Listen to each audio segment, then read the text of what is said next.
क्या आपने कभी डार्क मैटर और डार्क एनर्जी के बारे में सुना है? आपको पता है आप जिस यूनिवर्स में रहते हो उस यूनिवर्स की सबसे बड़ी दो मिस्ट्रीज है ये। इसके बारे में आपको जिंदगी में एक ना एक बार जरूर सुनना चाहिए। ऐसे ही इंटरेस्टिंग फैक्ट्स को आज आप इस वीडियो में जानने वाले हो। Fact number 10।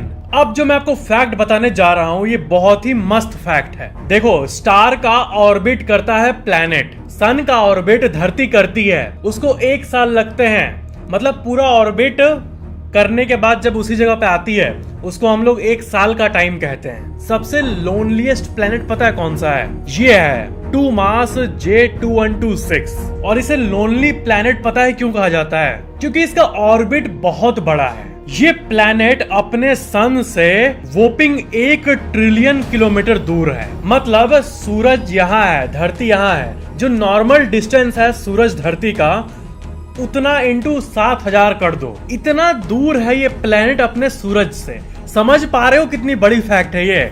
एक तारे से उसका ग्रह नेपच्यून तक भी दूरी तक हो तो समझ आता है, धरती तक भी हो तो समझ आता है, थोड़ी दूरी पे। लेकिन जितने दूरी पे धरती सूरज से है उस डिस्टेंस को लो इंटू 7000 कर दो। इतना दूर मौजूद है ये अपने तारे से, फिर भी उसको ऑर्बिट करता है उसको। और आपको पता है एक चक्कर लगाने में कितना समय लेता है? 1 मिलियन ईयर्स, 10 लाख साल। और जब से ये बना है तब से ये सिर्फ 50 बार ही ऑर्बिट कर पाया है। मतलब हमारे यूनिवर्स में बहुत गजब गजब चीजें हैं सही में। और इसलिए इस प्लेनेट को नाम दिया गया है लोनलीएस्ट नोन प्लेनेट। Fact number 9। धरती का बहुत हद तक पानी जो है वो बर्फ के रूप में है। ग्लेशियर्स और एंटार्क्टिका का जितना एरिया है उस एरिया के बारे में आपको पता ही होगा कि वो पूरा बर्फ से ढका हुआ है। तो मान लो कि वो बर्फ मेल्ट हो गया तो आप ये आर्टिकल देख सकते हो। According to NASA global sea level जो है वो 195 फीट से बढ़ जाएगा, यानी 60 मीटर से। और आप यकीन नहीं करोगे उसके बाद क्या होगा। उसके बाद आप देखो कुछ ऐसा नजारा होगा। बहुत सारे शहरें including London, Mumbai, Miami, Sydney, ये सब ओशन के अंदर आ जाएंगी। अब मुंबई से जो वीडियो देख रहे होंगे वो तो कहेंगे क्या दिखा रहा भाई, कुछ और दिखा। और अगर ऐसा हुआ कि किसी न किसी कारण के चलते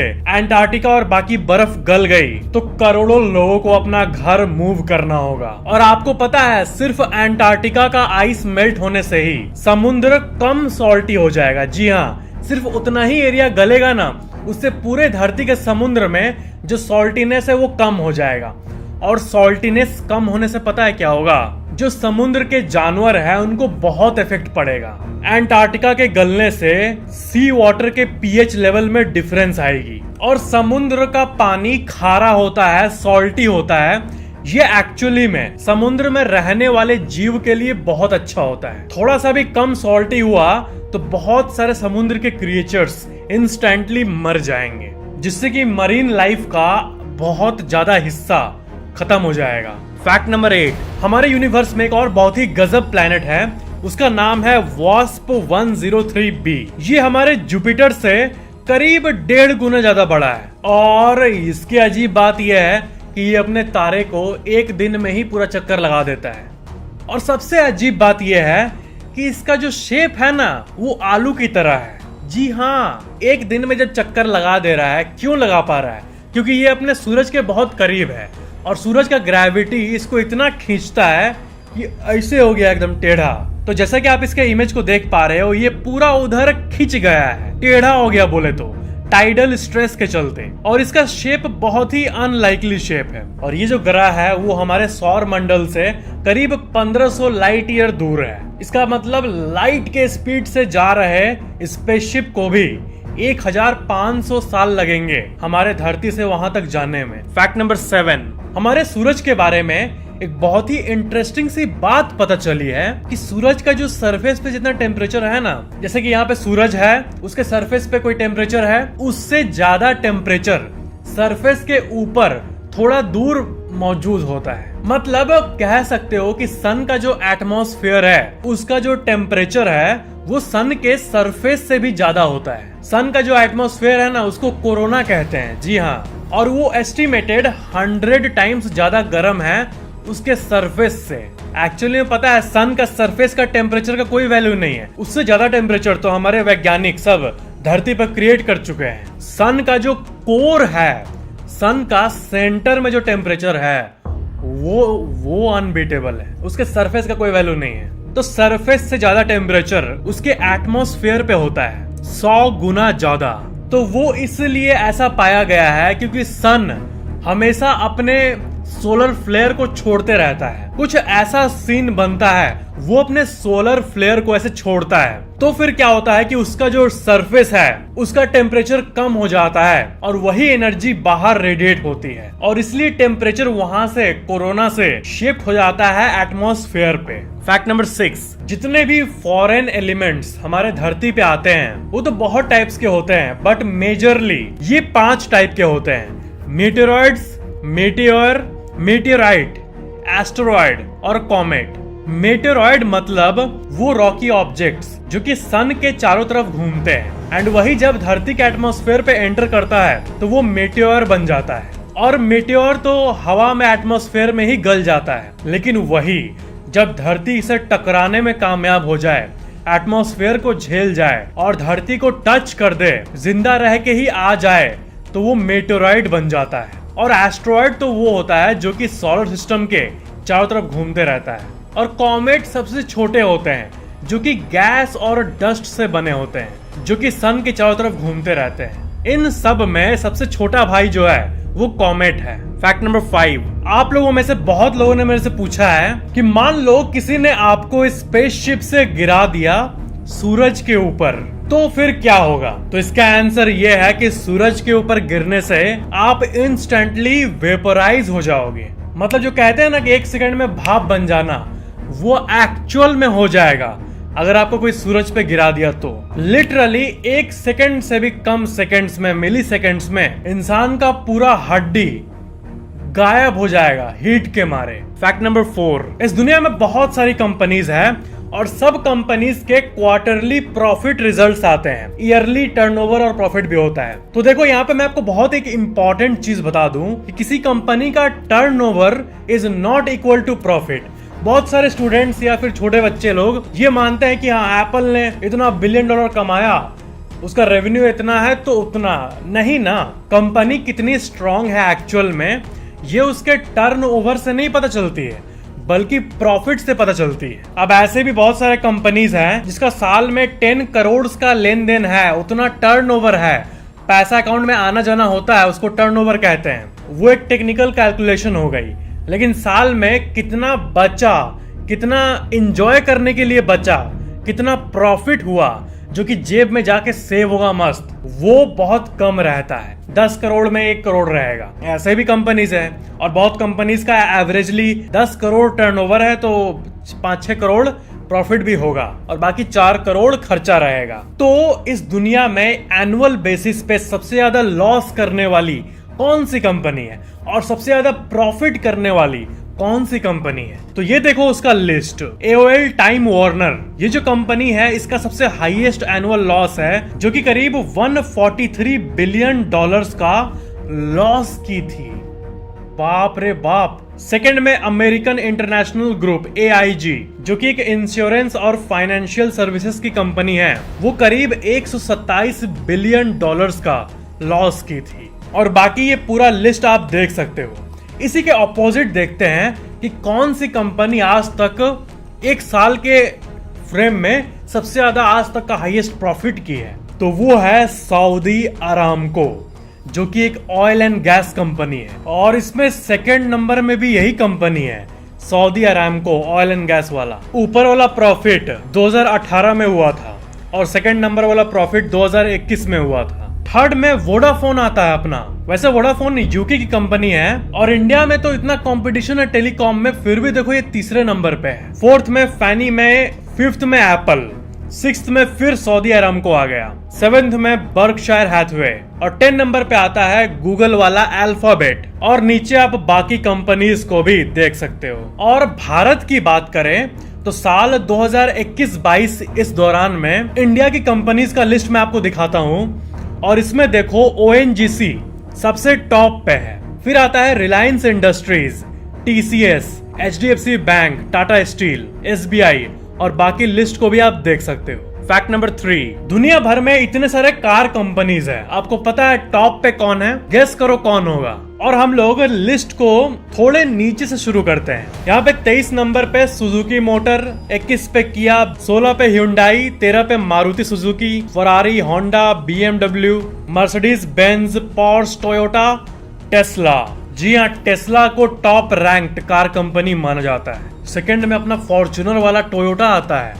ये रैंकिंग मार्केट कैपिटलाइजेशन के बेसिस पे हुआ है, ना कि कस्टमर एक्सपीरियंस या फिर कोई रैंडम वोट के हिसाब से, मार्केट कैप के हिसाब से। फैक्ट नंबर 2, एक मैं डीप सा इमेज आपको दिखाता हूँ। इस फोटो में देखो क्या बना हुआ है। ये फोटो से आपको क्या सीख मिलता है?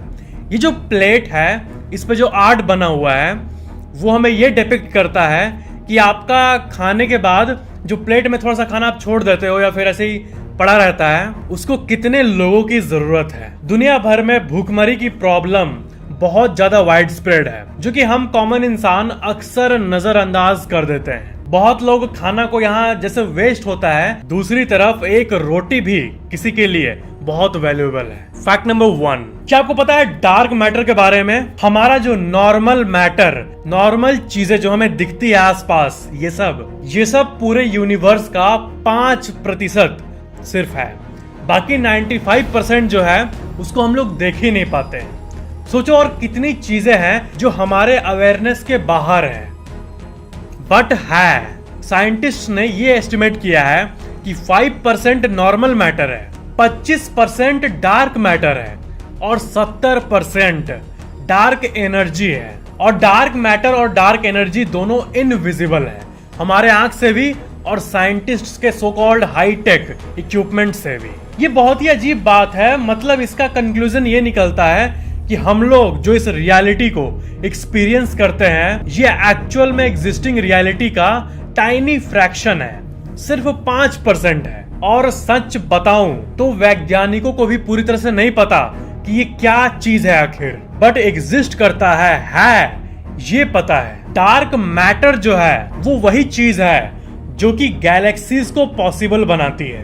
क्या है कि अभी के जो मैथमेटिक्स को वैज्ञानिक जानते हैं, उसको यूज करके एक कंप्यूटर सिमुलेशन बनाया जाए एग्जैक्टली हमारे यूनिवर्स का कॉपी करके, तो नॉर्मल मैटर में इतना ग्रेविटेशनल पुल नहीं होता है, उतना खिंचाव नहीं होता है कि एक पूरा गैलेक्सी एक जगह पे इकट्ठा रहे और रिवॉल्व करे, जैसे कि हमारी एक्चुअल गैलेक्सीज करती है। कोई अनजान फोर्स के चलते गैलेक्सीज पॉसिबल हो पाती है। गैलेक्सीज एग्जिस्ट करती है, इतना मैटर एक जगह पे इकट्ठा रहता है, ये सिर्फ और सिर्फ ग्रेविटी से नहीं हो सकता है।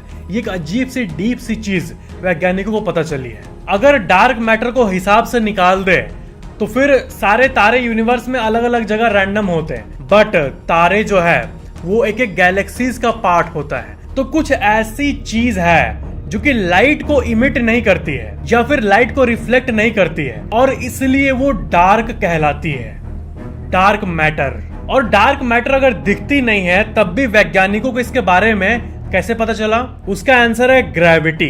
क्या है कि जहां पे ज्यादा डार्क मैटर होता है इनविजिबल सा, भले ही वहां वैक्यूम हो, नॉर्मल स्पेस हो, लेकिन डार्क मैटर होता है तो पासिंग लाइट बेंड हो जाता है। एंड इसी ग्रेविटी के इंटरेक्शन से हमें पता चलता है कि डार्क मैटर है। और जहां तक डार्क एनर्जी की बात है तो उसके बारे में तो साइंटिस्ट को और भी कम पता है। डार्क एनर्जी है ये पता है, और डार्क मैटर और डार्क एनर्जी ग्रेविटी से इंटरेक्ट करता है ये भी हमें पता है। और तीसरी बात कि ये बहुत मात्रा में है, ये भी हमें पता है। और कहा जाता है कि हमारा यूनिवर्स एक्सपैंड कर रहा है और उसका एक्सेलरेशन बढ़ते जा रहा है।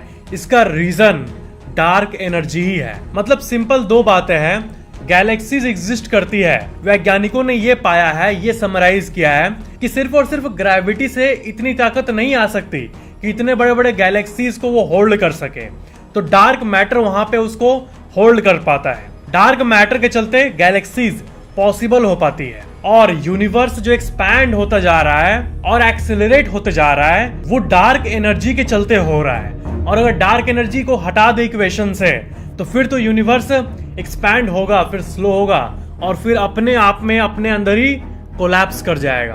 बट ये तो हो नहीं रहा है। देयर इज सम फोर्स, कुछ तो है जो कि यूनिवर्स को और एक्सपैंड करते जा रही है और एक्सीलरेट भी करते जा रही है। साइंटिस्ट ने यह भी कहा है कि जो एम्प्टी स्पेस होता है, एक चीज पहले आप देखो कॉन्शियस होके कि ये जो एम्प्टीनेस है, आप जैसे मोबाइल में वीडियो देख रहे हो तो मोबाइल कहाँ पे मौजूद है? वो स्पेस में मौजूद है, ये खाली जगह। तो ये जो खाली जगह यहाँ पे हवा है, ठीक है, तो हवा खाली जगह पे ही ना मौजूद है, लेकिन हवा को और हटा भी दें तब भी ये जो एम्प्टी स्पेस है, कहा जा रहा है कि ये जो एम्प्टी स्पेस है ये भले एम्प्टी प्रतीत होता है, बट यहाँ पे कई पार्टिकल्स जन्म ले रहे हैं और मिट जा रहे हैं, जन्म ले रहे हैं और मिट जा रहे हैं। एंड ऐसे ही कुछ बिहेवियर पाया गया है एंड ये थ्योराइज किया जा रहा है कि ये जो पार्टिकल आते हैं, मिस्टीरियस पार्टिकल्स, और गायब हो जाते हैं, तो इस एक्टिविटी से जो एनर्जी प्रोड्यूस होती है वही डार्क मैटर है। मतलब डार्क मैटर को पूरी तरह से समझा नहीं गया है कि हाँ मैं आपको बोल दूं कि ये ए है, ये बी है, इसको प्लस करेंगे तो सी आ जाएगा, काम खत्म हो गया, चलो वीडियो बंद कर दो। ये इतनी मिस्टीरियस है कि इसके बारे में कितना भी जान ले, ये मतलब ये ना डिटेक्ट हो पाता है ना कुछ और पता चल पाता है इसके बारे में। बहुत स्लो प्रोग्रेस हो रहा है इसके बारे में। डार्क मैटर और डार्क एनर्जी ये दुनिया के सबसे बड़ी 2 मिस्ट्रीज में से एक है। अब मैं दुनिया के बारे में क्या बोलूं? दुनिया बोलता हूं मतलब धरती, हमारा ये स्वीट सा ये जो वर्ल्ड है, इसके बारे में। इसके बियॉन्ड इतनी चीजें हैं कि इसका कोई वैल्यू ही नजर नहीं आता है। अगर यूनिवर्स को एज पूरा देखे तो क्या बोलूं, बहुत डीप चीजें हैं। तो ये थे आज के फैक्ट्स। अपने सवालों को नीचे कमेंट जरूर करना और वीडियो को लाइक जरूर करना। और अगर आपने अभी तक इस चैनल को सब्सक्राइब करके बेल आइकन ऑन नहीं किया है तो ऑन जरूर कर लेना। Thank you so much for watching this video.